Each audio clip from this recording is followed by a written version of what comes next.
લા મેન્સા રેસ્ટોરન્ટ ભાગીદારી પેઢીમાં કરોડોની ઉચપાત અને છેતરપિંડી મામલે સુરત શહેર ઇકોસેલ ક્રાઇમ બ્રાન્ચે બે આરોપીને ઝડપી પાડ્યા છે. આરોપીઓની ભાગીદારી પૈકી વ્યવહારોમાં અંદાજે 50 લાખના ઉચપાત, નાણાકીય ગેરરીતિ અને વિશ્વાસઘાત આચર્યો હોવાનો આક્ષેપ સામે આવ્યો છે.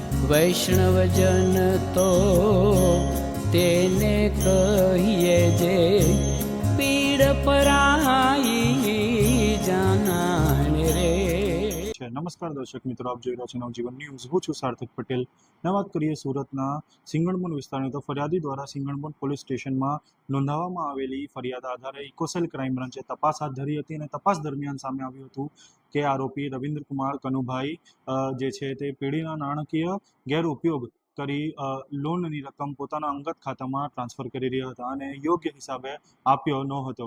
ઉપરાંત આરોપી કેવલ ભરતભાઈ પટેલ સાથે મળીને ગુનાહિત કાવતરું રચી જમીનનું 15 લાખ ભાડું ચૂકવવાનું હોવાનું છતાં બાકી હોવાનું દર્શાવવા ફરિયાદ લીગલ નોટિસ મોકલી મિલકતનો કબજો મેળવવાનો પ્રયાસ પણ કર્યો હતો.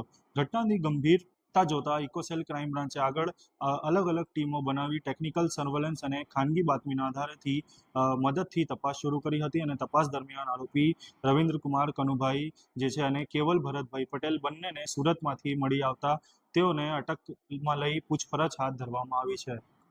આ મામલે આરોપી રવિન્દ્ર કુમાર જે છે તેની રિમાન્ડ પણ મેળવવામાં આવી છે અને હાલ ઇકોસેલ ક્રાઇમ બ્રાન્ચ દ્વારા વધુ પુરાવો એકત્રિત કરવાની કામગીરી જે છે તે ચાલુ છે. આવો સાંભળીએ એસીપી એ શું કીધું. જી સર. સુરત શહેરમાં વ્યવસાય અનુસંધાને ઘણી વખત છેતરપિંડી અને વિશ્વાસઘાતના અવારનવાર બનાવો બનતા હોય છે. એ બનાવો પૈકી લા મેન્સા હોટેલ રેસ્ટોરન્ટના ભાગીદાર શ્રી પરેશભાઈ સાથે એમના જ ભાગીદાર રવિ ગુરસિયાએ વિશ્વાસઘાત કરેલ.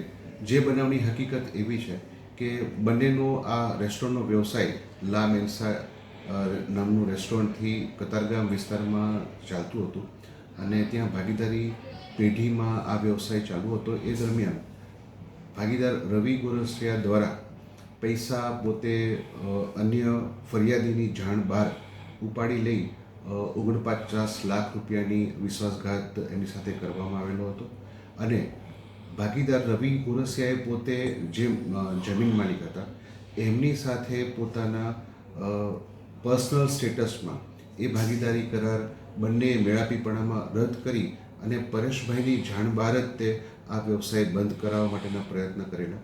જે અનુસંધાને ફરિયાદી શ્રી પરેશભાઈ દ્વારા ફરિયાદ આપતા ગુનો નોંધવામાં આવેલ છે. આરોપી રવિ ગુરસિયા અને કેવલની ધરપકડ કરવામાં આવેલ છે. તપાસ તજવીજ ચાલુ છે. આવા જ મહત્વના સમાચાર માટે જોતા રહો નવજીવન ન્યૂઝ. સુરતથી સાર્થક પટેલની રિપોર્ટ.